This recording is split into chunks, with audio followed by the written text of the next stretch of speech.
காவேரி வீட்டுக்கு போயிட்டு பேசுறேன்னு சொன்னா நான் கால் பண்றேன் எடுக்கமா இல்ல.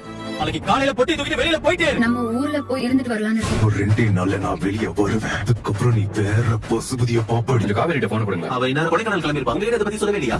காவேரி விஜயோட வாழ்க்கையை விட்டு மொத்தமாவே விலகி போயிடணும் அப்படின்னு நினைக்கிறாங்க. ஆனா காவேரிக்கு விஜய் கால் பண்ணிட்டே இருக்காங்க. விஜய் காவேரி கிட்ட பேச ட்ரை பண்றாங்க. இதுல இருந்து எவ்வளவு தப்பிக்கணும், விஜய் நம்மள மறக்கணும் அப்படின்னா நம்ம இதுக்கப்புறம் இந்த ஊர்ல இருக்க கூடாது அப்படிங்கிற மாதிரி முடிவு பண்ணிட்டு இப்ப அவங்க அம்மா கிட்ட எல்லாம் சொல்லிட்டு கொடைக்கானல் போறதுக்கு முடிவு பண்ணிட்டாங்க. போறவங்க அப்படியே போயிருந்திருக்கலாம். ஆனா பசுபதியை கொஞ்சம் காண்டேத்துறேன் அப்படிங்கிற பேர்ல பசுபதியை ரொம்ப கோவப்படுத்தி விட்டாங்க. அதனாலே பசுபதி இன்னும் 2 நாள்ல நான் வெளில வந்து உங்க குடும்பத்தை சிதைச்சிடுறேன் அப்படிங்கிற மாதிரி ரொம்ப கோவமா பேசிட்டு இருக்காரு. அதுக்கப்புறம் காவேரி கொடைக்கானல் போறதுக்கு பஸ் புக் பண்ணிட்டு இப்ப பஸ் ஸ்டாண்டுக்கு வந்துட்டாங்க. காவேரிக்கு போன் பண்ணி காவேரி எடுக்கல அப்படின்னு விஜய் இப்ப குமரனுக்கு போன் பண்ணி பேசியிருக்காங்க. குமரன் தான் காவேரி கொடைக்கானலுக்கு போறாங்க அப்படிங்கறத சொல்றாங்க. இதை கேட்டுமே இப்போ வெண்ணிலா விஜய் 2 பேருமே கிளம்பி நேரம் பஸ் ஸ்டாண்டுக்கு வந்துறாங்க. பஸ் ஸ்டாண்ட்ல வச்சு வெண்ணிலாவும் விஜயும் காவேரி கிட்ட எவ்வளவு பேசி பார்த்துட்டாங்க. என்ன சொன்னாலுமே காவேரி வந்து ரொம்ப பிடிவாதமா இருக்காங்க. போன் பண்ணாலும் எடுக்கல. இப்ப சொல்லாம கொள்ளாம ஊற விட்டு போறா அப்படின்னு சொல்லிட்டு இப்ப விஜய் காவேரி மேல செம்ம கடுப்புல நின்று இருக்காங்க. இருந்தாலுமே காவேரி கொஞ்சம் விஜய் இன்சல்ட் பண்ற மாதிரி பேசிட்டு அங்கிருந்து கிளம்பி போறாங்க.